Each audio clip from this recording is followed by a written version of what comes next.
Chapter 14. He moved the next day to the Hotel Europa, a moderately priced hotel near the Via Veneto, because the Hasslers was a trifle flashy, he thought, the kind of hotel that was patronized by visiting movie people and where Freddie Miles or people like him who knew Dickie might choose to stay if they came to Rome. Tom held imaginary conversations with Marge and Fausto, Freddie, in his hotel room. Marge was the most likely to come to Rome, he thought. He spoke to her as Dickie, if he imagined it, on the telephone, and as Tom if he imagined her face to face with him. She might, for instance, pop up to Rome and find his hotel and insist on coming up to his room, in which case he would have to remove Dickie's rings and change his clothing. "I don't know," he would say to her in Tom's voice. "You know how he is. Listen to feel he's getting away from everything. He said I could use his hotel room for a few days because mine happens to be badly heated. Oh, he'll be back in a couple of days, or there'll be a postcard from him saying he's all right. He went to some little town with Di Massimo to look at some paintings in a church." "But you don't know whether he went north or south?" "I really don't. I guess south. But what good does that do us?" "It's just my bad luck to miss him, isn't it? Why couldn't he at least have said where he was going?" "I know. I asked him, too. Look the room over for a map or anything else that might have shown where he was going. He just called me up 3 days ago and said I could use his room if I cared to." It was a good idea to practice jumping into his own character again, because the time might come when he would need to be in a matter of seconds, and it was strangely enough to forget the exact timbre of Tom Ripley's voice. He conversed with Marge until the sound of his own voice in his ears was exactly the same as he remembered it.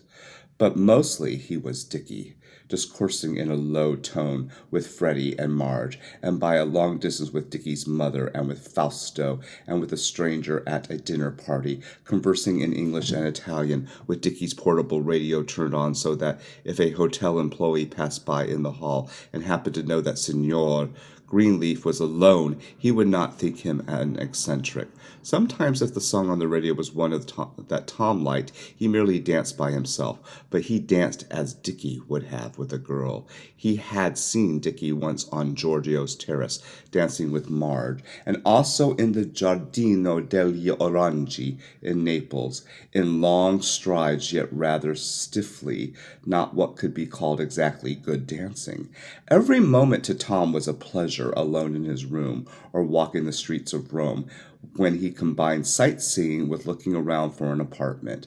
It was impossible even to be lonely or bored, he thought, so long as he was Dickie Greenleaf. They greeted him as Signor Greenleaf at the American Express, where he called for his mail. Marge's first letter said, "Dickie."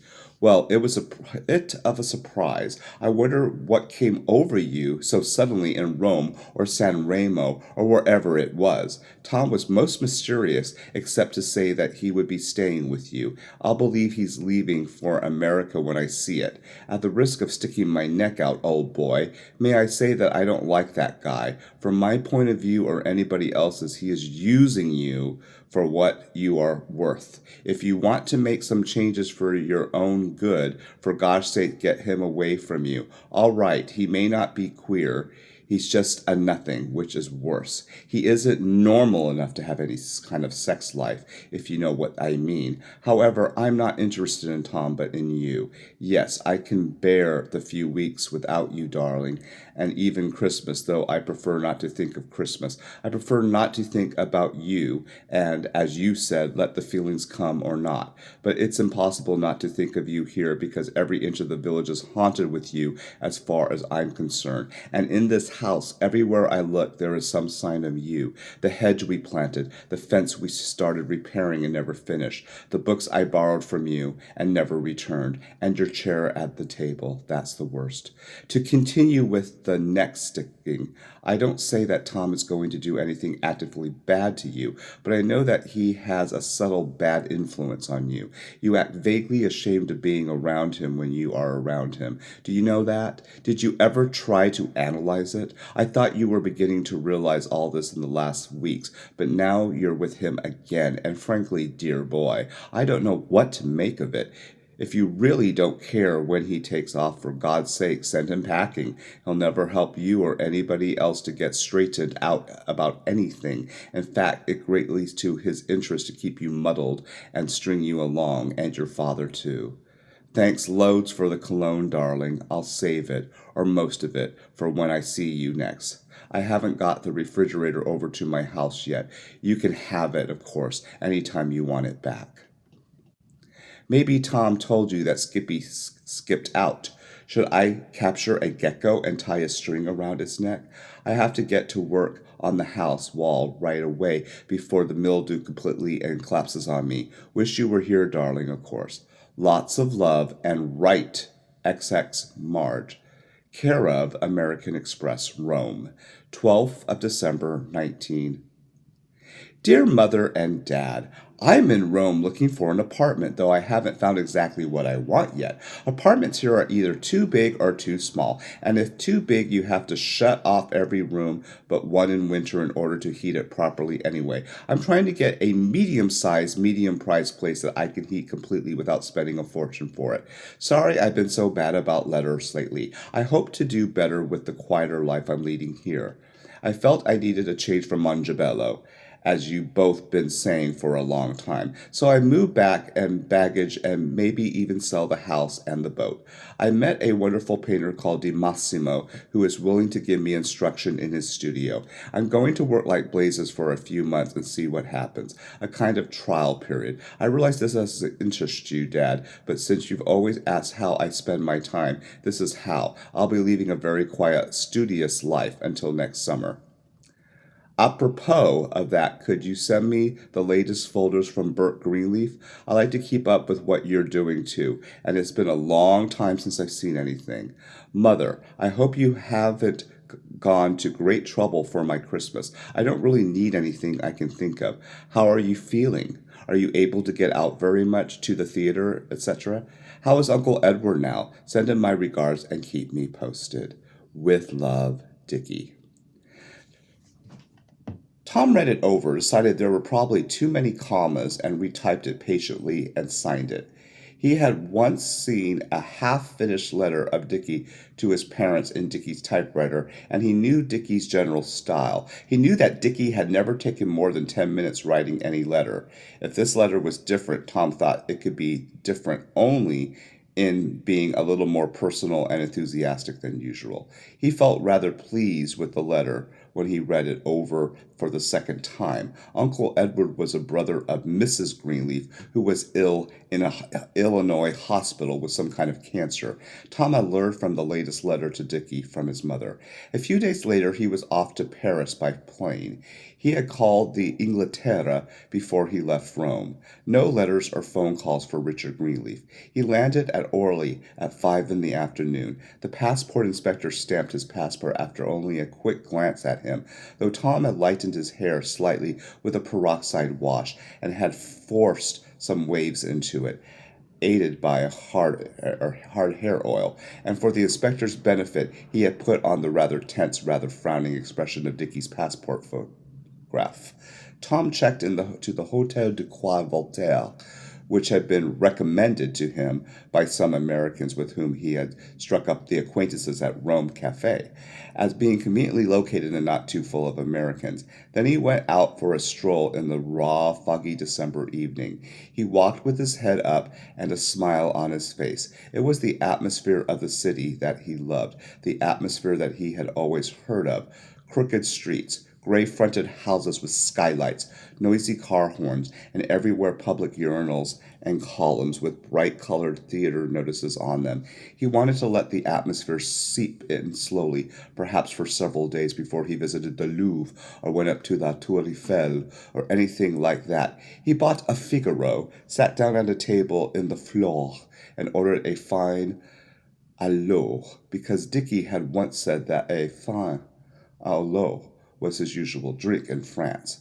Tom's French was limited, but so was Dickie's. Tom knew. Some interesting people stared at him through the glass-enclosed front of the cafe, but no one came in to speak to him. Tom was prepared for someone to get up from one of the tables at any moment and come over and say, "Dickie Greenleaf, is it really you?"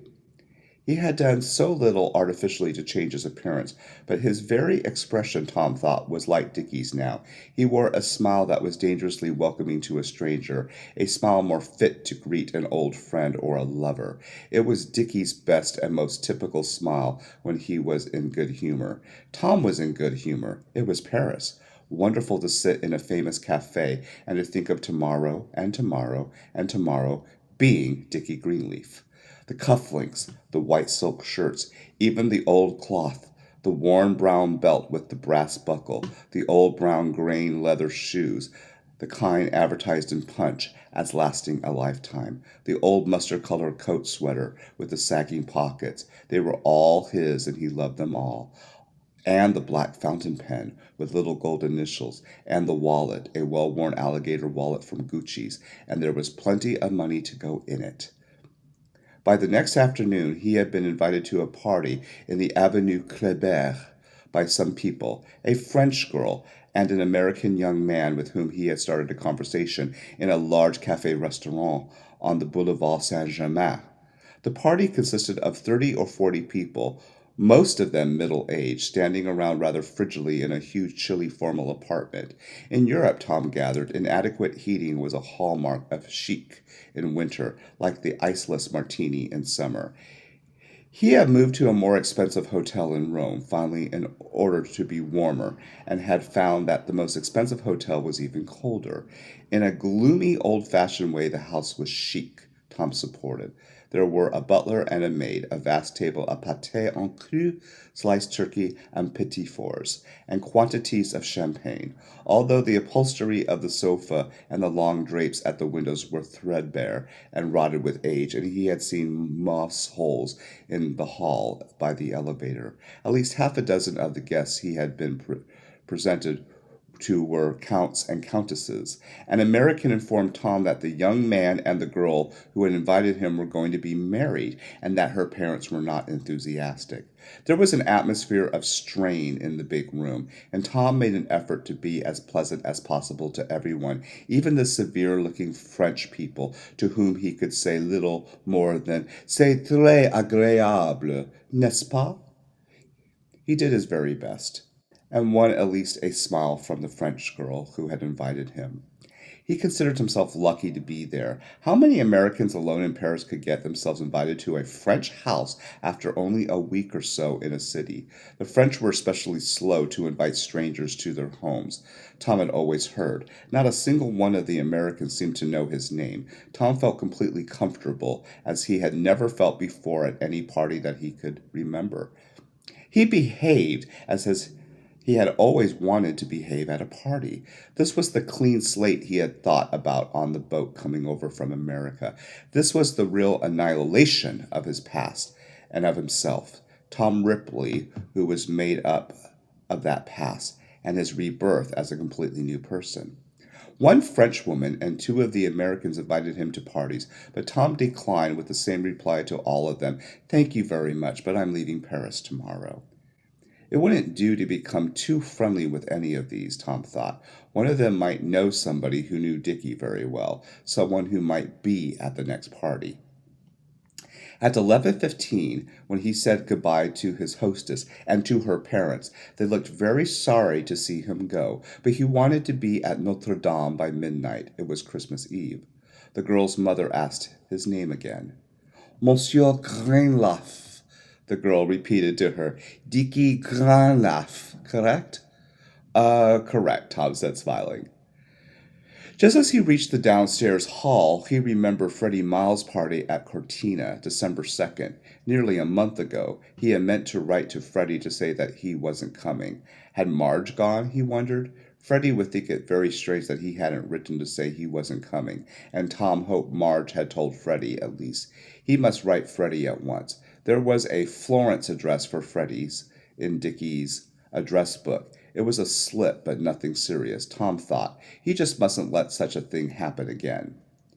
He walked out into the darkness and turned in the direction of the illuminated, bone-white Arc de Triomphe. It was strange to feel so alone and yet so much part of things, and he had felt at the party. He felt it again standing on the outskirts of the crowd that filled the square in front of Notre Dame. There was such a crowd he couldn't possibly have gone into the cathedral, but the amplifiers carried the music clearly to all parts of the square. French Christmas carols whose names he didn't know, Silent Night, a solemn carol, and then a lively babbling one. The chanting of male voices. Frenchmen near him removed their hats. Tom removed his. He stood tall, straight, sober-faced, yet ready to smile if anyone had addressed him. He felt as he had felt on a ship, only more intensely, full of good will, a gentleman with nothing in his past to blemish his character. He was Dickie, good-natured, naive Dickie, with a smile for everyone, and 1,000 francs for anyone who asked him. An old man did ask him for money as Tom was leaving the cathedral square, and he gave him a crisp blue 1,000-franc bill. The old man's face exploded in a smile, and he tipped his hat. Tom felt a little hungry, though he rather liked the idea of going to bed hungry tonight. He would spend an hour or so with his Italian conversation book, he thought, then go to bed. Then he remembered that he had decided to try to gain about 5 pounds because Dickie's clothes were just a trifle loose on him, and Dickie looked heavier than he in the face, so he stopped at a bar tabac and ordered a ham sandwich on long crusty bread and a glass of hot milk because a man next to him at the counter was drinking hot milk. The milk was almost tasteless, pure and chastising, as Tom imagined a wafer taste in church. He came down in a leisurely way from Paris, stopped overnight in Lyon and also in Arles to see the place that Van Gogh had painted there. He maintained his cheerful equanimity in the face of atrociously bad weather. In Arles, the rain bore on the violent mistral, soaked him through as he tried to discover the exact spots where Van Gogh had stood to paint. He had bought a beautiful book of Van Gogh reproductions in Paris, but he could not take the book out in the rain, and he had to make a dozen trips back to the hotel to verify the scenes.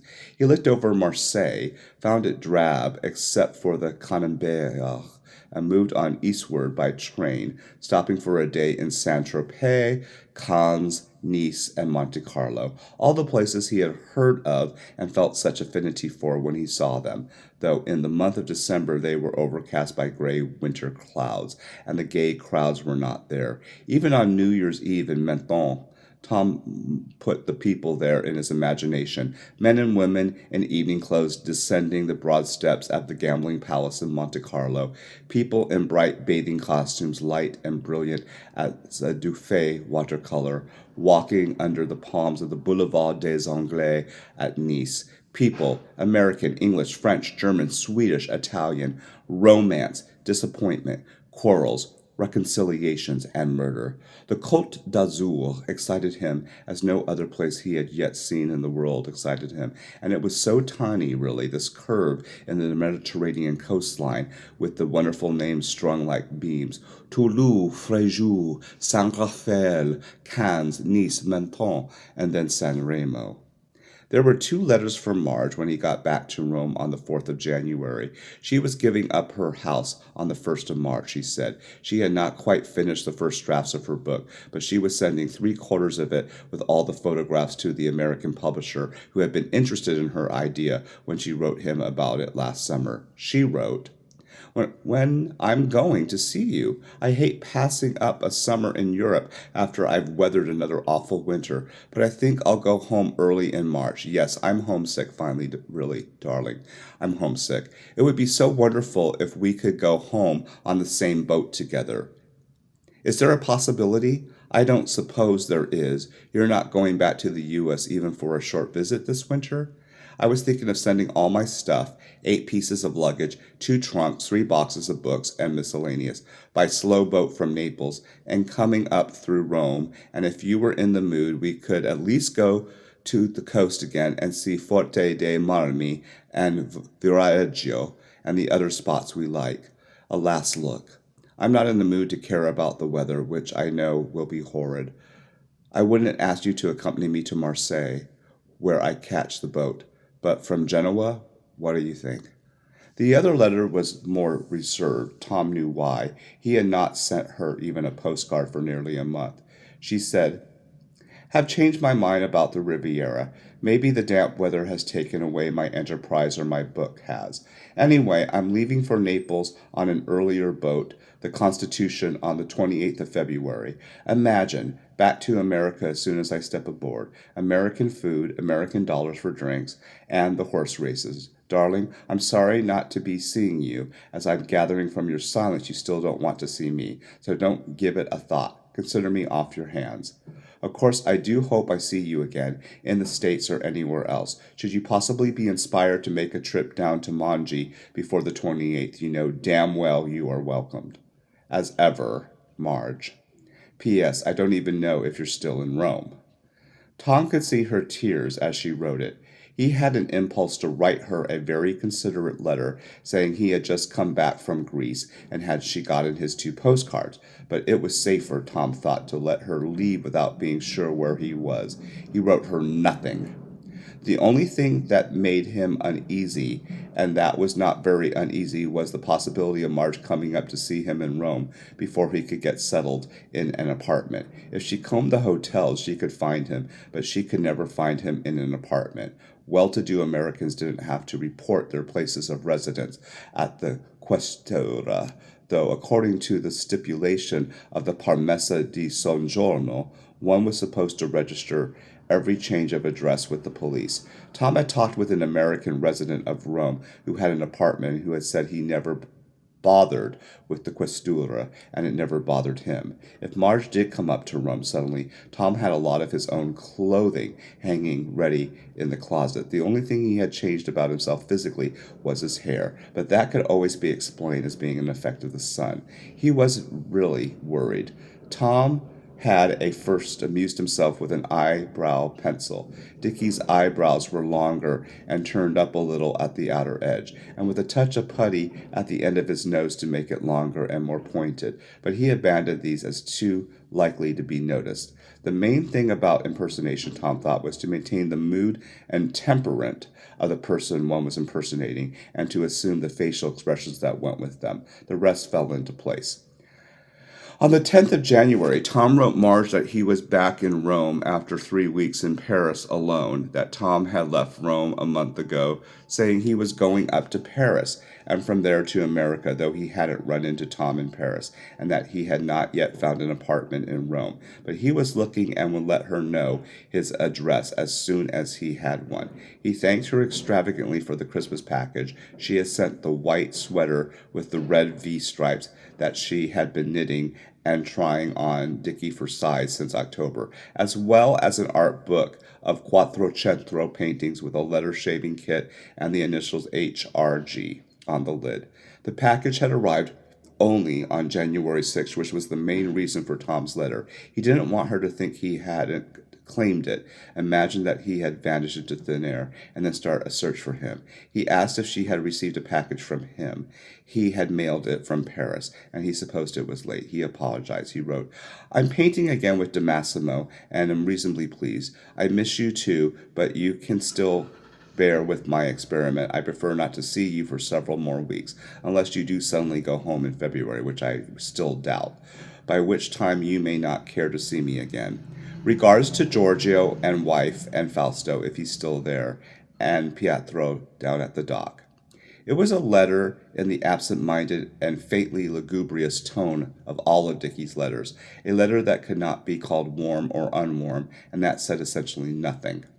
Actually, he had found an apartment in a large apartment house in the Via Imperiale near the Pincian Gate, and had signed a year's lease for it, though he did not intend to spend most of the time in Rome, much less the winter. He only wanted a home, a base somewhere after years of not having any, and Rome was chic. Rome was part of his new life. He wanted to be able to say in Majorca or Athens or Cairo or wherever he was, "Yes, I live in Rome. I keep an apartment there.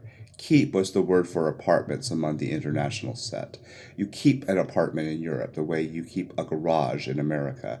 He also wanted his apartment to be elegant, though he intended to have the minimum of people up to see him, and he hated the idea of having a telephone, even an unlisted telephone, but he decided it was more of a safety measure than a menace, so he had one installed. The apartment had a large living room, a bedroom, a kind of sitting room, kitchen, and bath. It was furnished somewhat ornately, but it suited the respectable neighborhood and the respectable life he intended to lead. The rent was the equivalent of $175 a month in winter, including heat, and $125 in summer.